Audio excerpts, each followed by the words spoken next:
Shalom, sahabat BSJD dimanapun berada.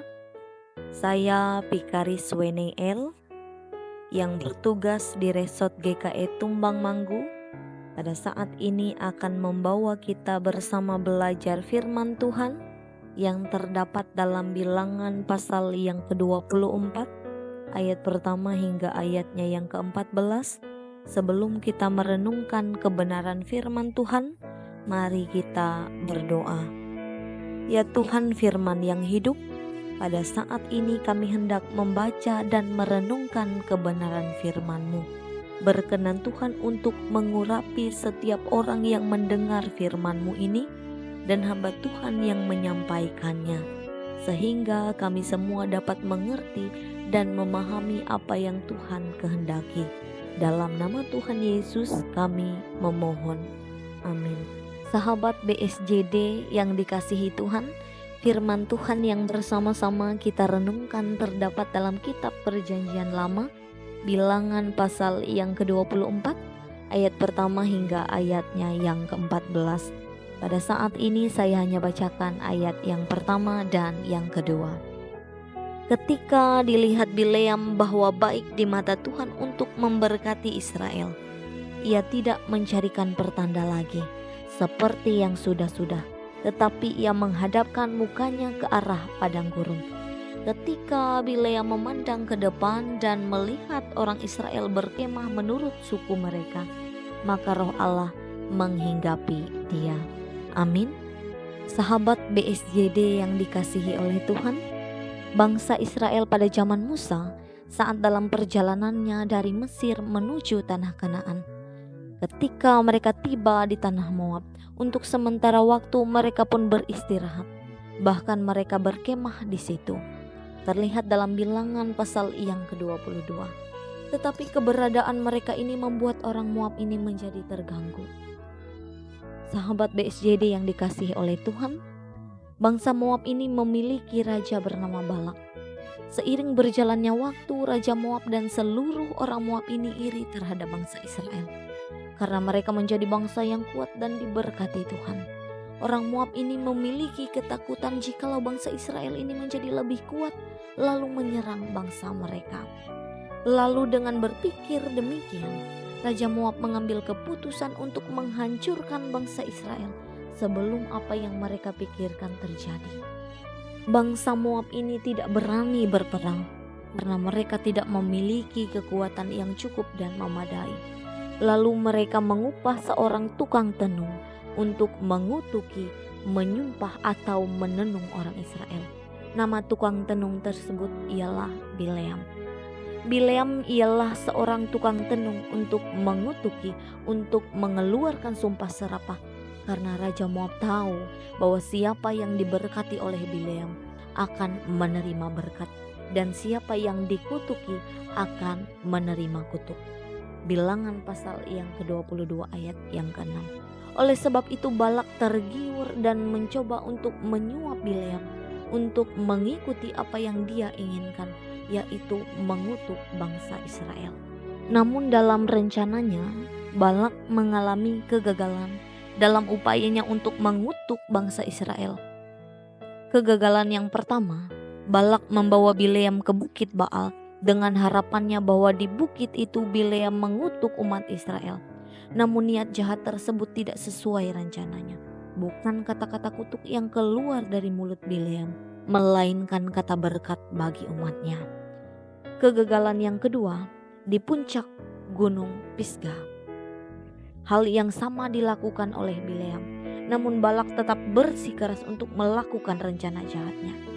Dan pada bacaan kita hari ini menceritakan pada kali yang ketiga Balak membawa Bileam ke tempat lain, yaitu ke Gunung Peor, dengan motif yang sama, menginginkan agar Bileam mengutuk bangsa Israel. Namun ternyata usahanya gagal lagi. Tuhan yang berdaulat, Tuhan yang berkuasa atas Bileam, sehingga bukan kata-kata kutuk yang dilontarkan oleh Bileam, melainkan kata berkat yang indah bagi bangsa Israel.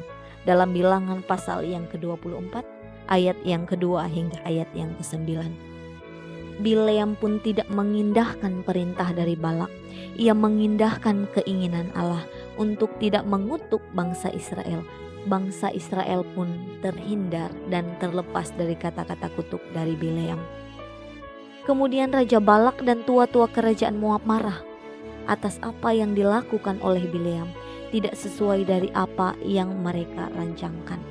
Lalu dalam Bilangan pasal yang ke-24 ayat yang ke-13, Bileam pun merespon kata-kata dari Raja Moab itu dan mengatakan bahwa yang Tuhan ingin saya ucapkan, itu yang akan saya sampaikan. Sahabat BSJD yang dikasihi oleh Tuhan, Bileam menubuatkan bahwa ketika bangsa Moab yang mencari masalah ini tadi, ketika mereka berupaya menghancurkan bangsa Israel tanpa alasan yang jelas, justru bangsa mereka akan dihancurkan di kemudian hari. Usaha jahat tersebut gagal melukai bangsa Israel, justru akan berbalik melukai bangsa Moab. Sahabat BSJD yang dikasihi oleh Tuhan, dalam setiap kesempatan Bileam tidak dapat mengutuk bangsa Israel karena Tuhan tidak mengizinkannya dan malah memberkati mereka. Ini menunjukkan kekuatan Tuhan dalam melindungi umatnya dan kegagalan rencana manusia ketika tidak sejalan dengan kehendaknya. Seperti halnya yang dikatakan pengamsal, banyak rancangan di hati manusia, tetapi keputusan Tuhanlah yang terlaksana. Amsal pasal 19 ayat yang ke-21. Sahabat BSJD yang dikasihi oleh Tuhan, apa yang dapat kita pelajari dari firman Tuhan pada saat ini? Yang pertama, jangan biarkan hidup kita dikuasai oleh kedengkian, iri hati, dendam, dan menyimpan amarah dalam hati kita, sehingga itu membuat kita merancangkan hal-hal buruk untuk orang lain. Hati-hati dengan apa yang kita lakukan, karena niat jahat kita bisa berbalik untuk kita. Sebagai orang percaya, kita diajarkan bukan untuk mengutuk, tetapi memberkati. Yang kedua, orang lain bisa saja memaki kita dengan mengatakan hal yang kurang berkenan, kutuk bahkan sumpah serapah bagi kita. Namun Allah yang berdaulat atas segalanya, justru sumpah serapah yang dikatakan orang tersebut, Allah yang akan merubahnya menjadi berkat. Seperti Bileam yang pada awalnya ingin mengucapkan sumpah serapah dan kutuk bagi bangsa Israel, namun nyatanya bukan hal tersebut yang keluar dari mulutnya, tetapi perkataan berkat. Dan yang ketiga, ada banyak kita temui seseorang yang takut ketika orang lain tidak suka dengannya atau membencinya, sehingga orang tersebut merancangkan hal-hal yang jahat yang dapat menjatuhkan bahkan untuk menghancurkan kehidupannya. Sahabat BSJD yang dikasihi oleh Tuhan, ketika kita hidup benar dan sungguh-sungguh percaya dengan Tuhan, maka kita pun pasti berada dalam perlindungannya. Sebagaimana Tuhan yang menghindari bangsa Israel dari kutuk, hal yang sama yang akan dilakukan Allah bagi kita yang benar-benar percaya padanya.